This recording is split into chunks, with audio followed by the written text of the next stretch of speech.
knowledge. Open our minds for us to think wisely. Put us with understanding, cooperation, and peace in fulfilling our responsibilities. Open our hearts so that we may receive your everlasting love, and open our spirit so that we may know that you are with us all throughout the day. We ask all this in the name of Jesus Christ. Amen. Let's take our seat.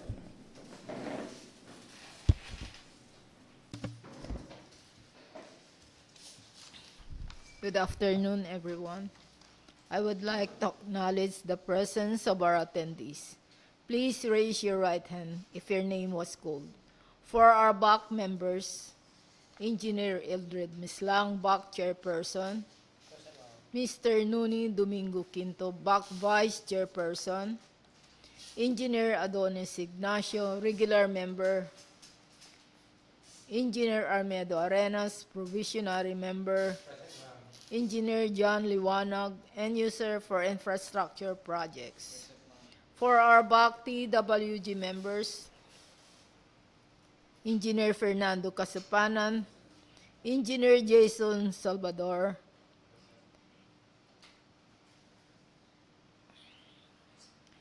Engineer Jerry Tandok,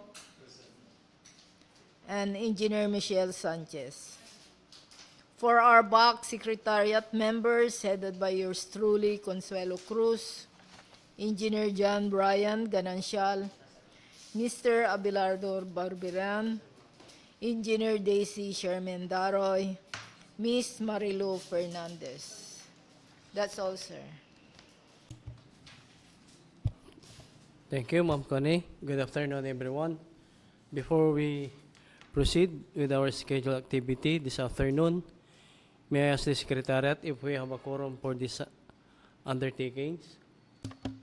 The BAC regular members and the provisionary members are present, so we have a quorum, sir. Okay. We will now proceed with the pre-bid conference for 2 infrastructure projects and 2 goods and services projects. Ryan? Private conference for infrastructure project with contract ID number 24AJ0087 and 24AJ0088, and for goods and services project with contract ID numbers 24GAJ0001 and 24GAJ0002. The purpose of this private conference is to discuss, clarify, and explain the different aspects of the projects of the procuring entity with the prospective bidders. Guidelines held at least 12 calendar days before the deadline for bid submission, but not earlier than 7 calendar days from the advertisement or posting of bid opportunity.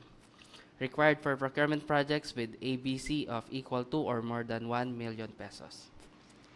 For our first project with contract ID number 24AJ0087 with contract name Construction of Multipurpose Building, Covered Court, Barang Elementary School, Barangay Barang, Malasiqui, Pangasinan.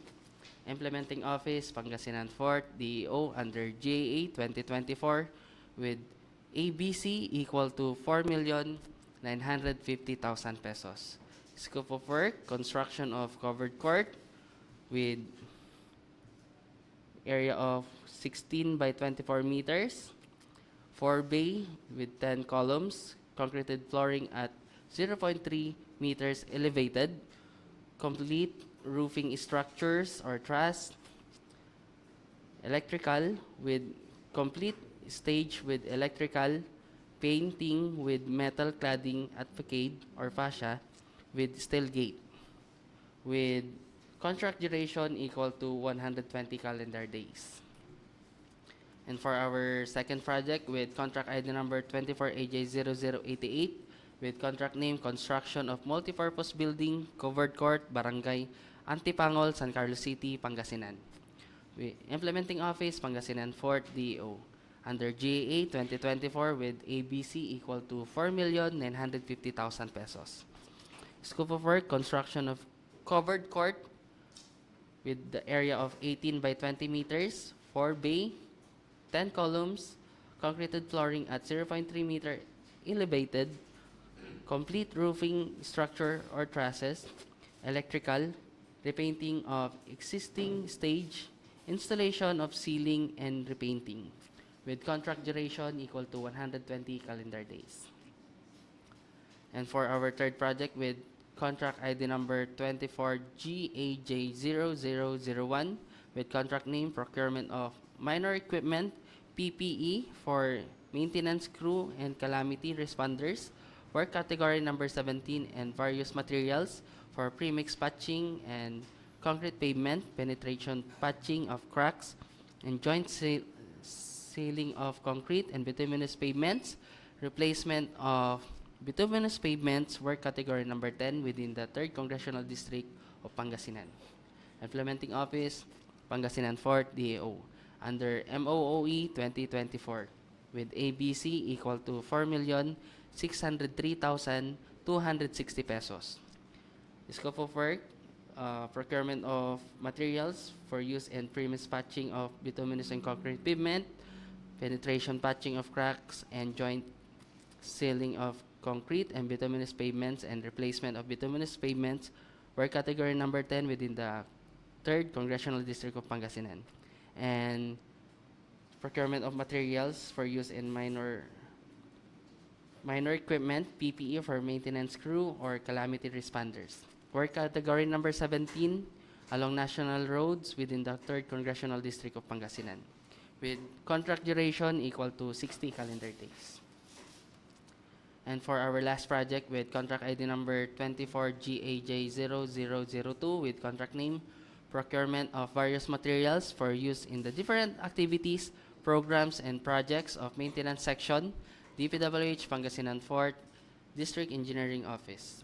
Implementing Office, Pangasinan 4th DEO, under MOOE 2024 with ABC equal to 2,026,727 pesos and 8 centavos. The scope of work, procurement of materials for center line, lane line, and yellow lane repainting by thermoplastic marking application along National Road, work category number 10, and bridges, work category number 12 within the 3rd Congressional District of Pangasinan, first quarter. For various materials for sign maintenance, activity number 301, for repainting of center line, lane line, and pedestrian crosswalk, activity 302, and for other traffic services, activity 309. Category number 19 along national roads within the 3rd Congressional District of Pangasinan for first quarter.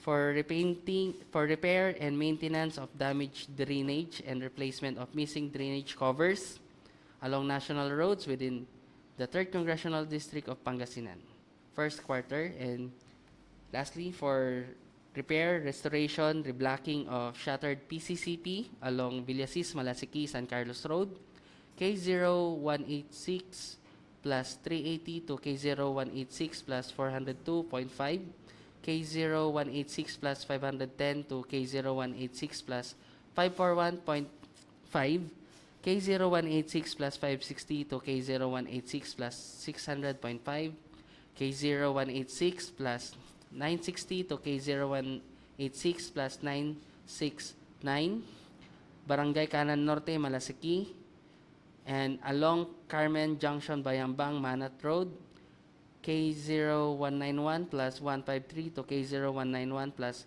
184.5, Barangay Bani, Bayambang, Pangasinan, work category number 10, with contract duration equal to 45 calendar days.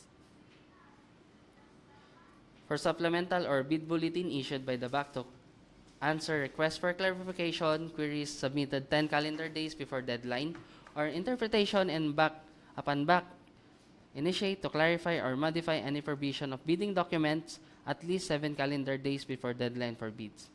Posted in PhilJEP's and procuring entity's website and at any conspicuous place within the premises of the procuring entity. Bidders who have submitted bids before the issuance of supplemental or bid bulletin must be informed in writing and allowed to modify or withdraw their respective bids.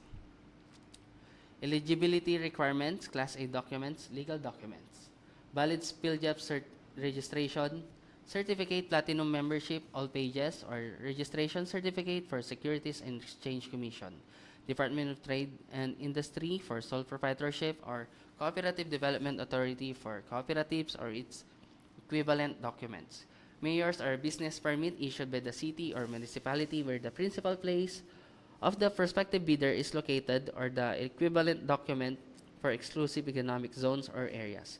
In cases of recently expired mayors or business permits, it shall be accepted together with the official receipt as proof that the bidder has applied for renewal within the period prescribed by the concerned local government unit, provided that the renewed permit shall be submitted as a post-qualification requirements.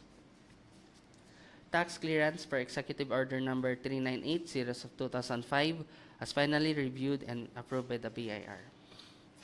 For technical documents, a statement of the prospective bidder of all its ongoing government and private contracts, including contracts awarded but not yet started, if any, whether similar or not similar in nature and complexity to the contract to be bid. A statement of the bidder's single largest completed contract similar to the contract to be bid, except under conditions provided in Section 23.4.1.3 and 24.4.2.4 of the 2016 revised IRR of RA 9184, within the relevant period as provided in the bidding documents. Original copy of bid security, if in the form of surety bond, submit also the certification issued by Insurance Commission or original copy of notarized bid securing declaration. Original duly signed omnibus sworn statement, and if applicable, original notarized secretary certificate in case of corporation, partnership, or cooperative, or original special power of attorney of all members of the joint venture, giving full power and authority to its officer to sign the OSS and do acts to represent the bidder. Conformity with the technical specification, which may include production or delivery schedule, manpower requirements, and or after-sales parts, if applicable, for goods projects. For financial documents, the bidder's audited financial statement showing, among others, the bidder's and supplier's total and current assets and liabilities, stamp received by the BIR or its duly accredited and authorized institutions for the preceding calendar year, which should not be earlier than 2 years from the date of bid submission, and prospective bidders' computation of net financial contracting capacity or a committed line of credit from a universal or commercial bank in lieu of its NFCC computation. In lieu of the, as per GPPB Resolution Number 18-2017, in lieu of the Class A eligibility documents which were uploaded and maintained current and updated in PhilJEPs, bidders are required to submit their PhilJEPs certificate of registration, platinum membership during bid submission in the case of infrastructures and goods projects pursuant to Section 25.2 A and B I of the 2016 revised IRR of RA 9184. Class B documents are for joint venture if applicable. Contents of first envelope for technical proposal for infrastructure projects, PhilJEP's certificate of registration, pickup license and registration, statement of all ongoing government and private contracts, statement of SLCC, NFCC computation, bid securing declaration, organizational chart, key personnel for the contract, equipment pledge for the contract, and omnibus sworn statement. And for goods and services project, for their first envelope with technical proposal, PhilJEP certificate of registration, DTI certificate, mayor's permit, tax clearance certificate, statement of all ongoing government and private contracts, statement of single largest completed contract, bid securing declaration, production or delivery schedule, manpower requirements, omnibus sworn statement, audited financial statement, and net financial contracting capacity. For bid security, the bid validity period and bid security validity period is equal to 120 calendar days from the date of submission of bids. Contents of second envelope financial proposal for infrastructure projects, bid form, bill of quantities, detailed estimates, and cash flow. And for goods and services projects, contents of second envelope, financial proposal, bid form must be in accordance with the form prescribed in Section 9, bidding form of bidding documents and price schedule. Submission and receipt of bids. Bids must be received by the procuring entities back at the address and on or before the date and time indicated in the bid data sheet. Any bids submitted after the deadline for submission and receipt of the bids prescribed by the procuring entity pursuant to ITV Clause 18 shall be declared late and shall not be accepted by the procuring entity. For bid evaluation, the financial component of the bids of each past bidder shall be evaluated using non-discretionary criteria including arithmetical corrections and for computational errors and thus determine the correct total calculated bid prices. The BAC shall automatically disqualify any total calculated bid price which exceed the ABC. These are the following factors in considering the evaluation of bid prices. For post-qualification, verification of legal requirements, licenses, certificates, permits, agreements submitted by the bidder, and non-inclusion in blacklist as provided in Section 25.3 of the revised IRR of RA 9184. For technical requirements, single largest completed contracts similar to the contract, performance in ongoing government and private contracts, authenticity and correctness of bid security, conformity with the technical specifications. Financial requirements, audited financial statements, especially current assets and liabilities, and updated NFCC versus ABC. Contract award, the contract shall be awarded to the bidder whose bid has been determined to be the lowest calculated and responsive bid as a result of the detailed evaluation and post-qualification conducted. The successful bidder shall be notified through the issuance of notice of award within the bid validity period and must be confirmed by the successful bidder in writing within 10 days upon receipt thereof in accordance with Section 37.2.2 of the 2016 revised RRR of RA 9184. Common reasons for rejection of bids, ineligibility, and post-disqualification of bidders. For infrastructure projects, failure to submit original copy of the surety bond certified by the Insurance Commission indicated in the name of projects, the procuring entity, and the name of contractor. Shorter bid validity and bid security validity period, failure to indicate the validity of bid in the bid form, late submission of bid, negative slippage of at least 15% in any one project or a negative slippage of at least 10% of each 2 or more contracts. Failure of the contractor to commence repair works on the ongoing contracts within 7 calendar days and to complete them within 30 calendar days after receipt of the procuring entity's notice of defects and deficiencies. Failure of the contractor to commence repair works on contracts with pending certificate of acceptance within 30 calendar days and to complete them within 90 days after receipt of the procuring entity's notice of defects and failures. Substandard quality of works as per contract plans and specifications, or unsatisfactory performance of the contract's obligations as per contract terms and conditions at the time of inspection. Common reason for rejection of bids and ineligibility and post-disqualification of bidders for goods and services project. Failure to submit original copy of surety bond certified by Insurance Commission indicating the name of project, the procuring entity, and the name of contractor.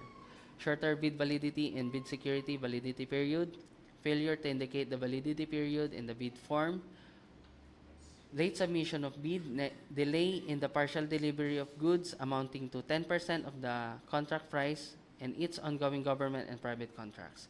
And unsatisfactory performance of the supplier's obligations as per contract terms and conditions at the time of inspection.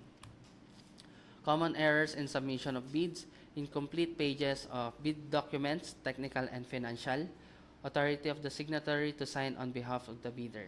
For single proprietor, signatory should be the owner or proprietor only. For corporation or cooperative, board secretary's certificate and board resolution. for joint venture resolution or agreement, and for partnership as indicated in the article of partnership. Reminders for contract ID numbers 24AJ0087 and 24AJ0088. The deadline for submission of bids will be on March 21, 2024 at 9 a.m. The deadline for submission of clarification 10 days before submission of bids. Number of copies of bid proposal, 1 original copy, and the place of submission of bids, DPWH Pangasinan 4th, District Engineering Office, Tulyao, Santa Barbara, Pangasinan. And for contract ID numbers 24GAJ0001 and 24GAJ0002, the deadline for submission of bids will be on March 20, 2024 at 10 a.m. The deadline for submission of clarification 10 days before submission of bids, and the number of copies of bid proposal, 1 original copy only, and the place of submission of bids, DPWH Pangasinan 4th District Engineering Office, Tulyao, Santa Barbara, Pangasinan. That's all, sir. Thank you, Brian. Your announcement on our next procurement activity. For our next procurement activity, on March 12, 2024, we will be conducting pre-bid conference for 2 infrastructure projects and pre-procurement conference for 2 infrastructure projects, sir. Okay, thank you. And this ends our pre-bid conference and live streaming on YouTube. As back chairperson, I now call this undertaking adjourned.